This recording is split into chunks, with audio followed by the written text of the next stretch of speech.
Assalamualaikum tuan-tuan.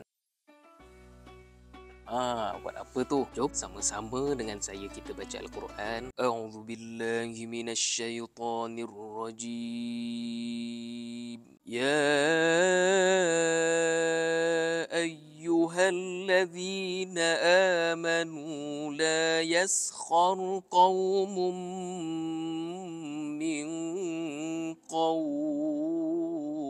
Wahai orang-orang yang beriman, janganlah ada suatu kaum yang mempermain-mainkan kaum yang lain. Asa an yakunu khairan minhum. Kerana boleh jadi kaum yang dipermainkan itu lebih baik daripada mereka. Wala nisa'um min nisa'in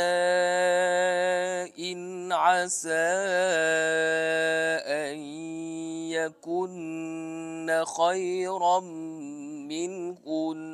Dan jangan pula ada golongan perempuan yang mempermain-mainkan perempuan yang lain, kerana boleh jadi perempuan yang dipermainkan itu lebih baik daripada mereka. Wala talmizu anfusakum wala tanabazu bil alqab. Janganlah kamu saling mencela satu sama lain, dan janganlah saling memanggil dengan gelaran-gelaran yang buruk. Bi'sal ismul fusuqu ba'dal iman.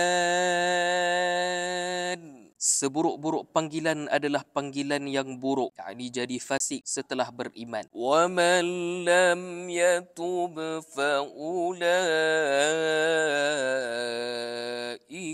humuz zalimun. Dan barang siapa tidak bertaubat, maka mereka itulah orang-orang yang zalim. Sadaqallahul azim. Alhamdulillah tuan-tuan. Jadi seperti biasa, jangan kita biarkan hari-hari kita berlalu tanpa membaca Al-Quran.